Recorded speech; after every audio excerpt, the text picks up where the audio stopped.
دهلم او پارباجی رو تاخ آرام یه برلینه یه مانیفست و داخویانی داویه یا راگهاندنا دامزراندنا پارتیه که نو دنخشه سیاسی یه کردستانه لحاتیه نویسیم. بری ایکی خزیران سال 1975 هفدیتنا چند اکادمیسیان و سیاستوانن بری ین بپرانی اندامن پارتیا هر آمزنیا باشور بون لخارنگه ها آلتکروک هات انجام دان و شنگسته و بنگه هنوی پارتیا هرزو کاری ببیت جماره که گرنگ ده هفکشه سیاسی و کردستان دا هاتن دانان. حتی درزبونی یچتی هر با اتجاه که اروشتین بلان هر اندام بوین لپاتی دموکراتی کردستان. او بو ایمی با یکتر بست بو او یعنی خطا اساسیه کبو.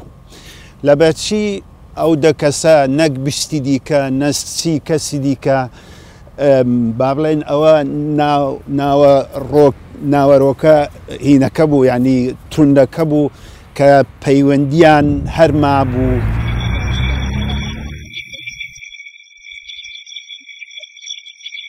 بری کمبونا جلال طالبانی دست پیشخر بودا مزراندنا پارتیه که دن جوی پارتیا او تاوی دمی سرکرده که دیاره وی بو لگل هف باورین خوین لدیمشق پایتخت کمار سوریه دگشته که دا بو که دکاره ناوی گشتا لوبی کرنا بنگهن پارتیه که نویا سیاسی لباشور لبهه کرن. لو وقتی که اما گشتینا سوریه خوی لوی نبو خوی لجوله بو او سال مصر بو لا پیش مصر للبنان بو پیش اوان لأوروبا بو لقل مجموعه برادر ورفيقي سياسي خوي بيوندي قرتبو وام فكريه طرح كردبو لقل انا كهاد بو سوريا اما لويبو اما شدي طرحي مساله كيكر مام جلال خوي خاوني مبادري دست پیش خري درست كردني تنظيم كتازه بو واسس فكر واهدافي دار رشد بو.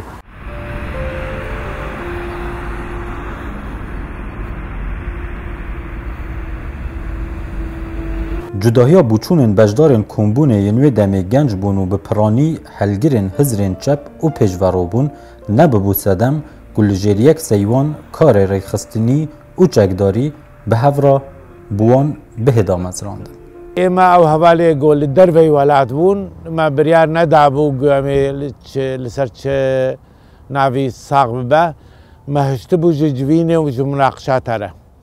دوان مناقشات سر روزاده لبرلینه گلک دیتن و بوچونن جهه هبون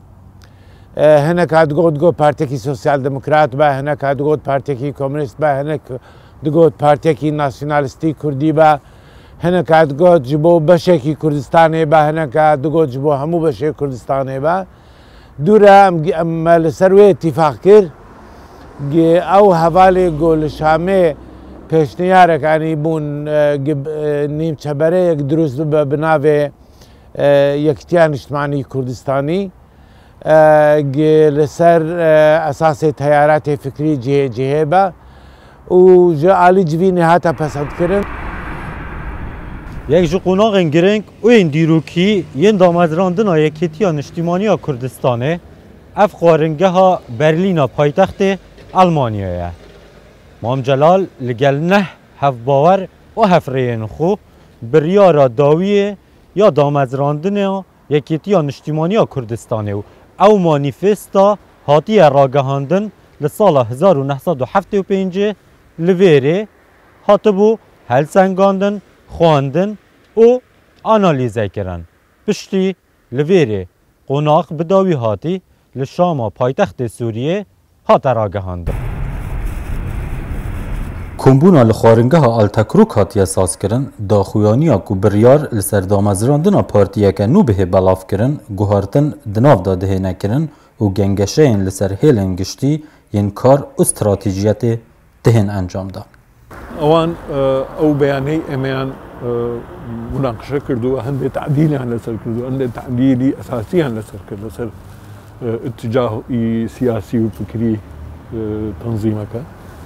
اوی که مناقشه من لسر کرد دوري إقطاعية ورجعية للسياسة لكردستان لهمونا شيء روشهلاتي ناو الراست أو هيك أو شتيك مناقشش مع كرت بتندي لسر أوش بجيري ملتكاني تر بو إما بو كرد بتايبتي ملتي عرب صدام حسين او وقت چی و تشتا جگری سرو کمار بو کوای تر کرد ناتوانه چون پیشمرکو یک برتش ها یکم کونو که با خوش تکی خوش بو و هر وها او اتمسفر او جوی کلیم و جوی کی دموکراتی و زور رون بو زور اشکرا زور با وکوله با رونی و با اشکرایی لگل یکتر ادوان پشتی دربازبونا نزدیک 40 سالان به سرداوین دامزراندنا یکیتی نیشتیمانی کردستان بجدارن وی کمبونا برلین دگریمانه یا دوباره نویسینا مانیفستا پارتی دا بوچونن خو درد برن. جروجا یکیدا دیتنا من او بو که یکیتیان اجتماعی رخصتنه کی جبو همو بشه کردستانه بان لکتنه جبو کردستان عراقی با او بشه کی گرنگ بود بیرو باوری من دا یاد دیا دیتنا من دا ما عجله کرده هالگرتنا چک دا دی سال هفته شش دا اگر ما خواب باشتر آماده بکرای ممکنه انجام تشتکی دی بایا یا سسیا او ناکوکی دگو دناف ریزه گلی کرده هاتنا ورته بو سبب شر نافخواه بمن زیانه کی مزن دخوات عملت کرده دا و ما زحمته کی گله کی مزن تهدادیت 40 سال لجیانی سیاسیه ماوەیەکی زۆرە بۆ مێژوو ماوەیەکی کەمە گۆڕانێکی زۆری سیا بووە و لەبەرەوە بێ بە تەواتی تەماشای بکرێتەوە ینی پارچە بە پارچە کامەی ئەگونجێ لەگەڵ ئیمڕۆ کامەی ناگونجێ تەماشا بکرێتەوە بە بۆ چۆنی من و یان هەموو زۆر بەمان خۆ بە شتێکی بیرروبۆچنێکی دیموکراتی پێک هات شتێکی زۆر باش بوو شتێکی گونجاو بوو و وەکۆڵە شتێکی ئیجابی بوو بۆ گەلەکە خەڵکەکە وەریگرت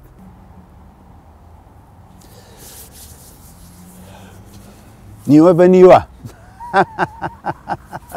نیوە بە نیوە ئەوە سەر بەخۆی عەدالەی ئیجتیماعی سەورەی فکری پێش بخەی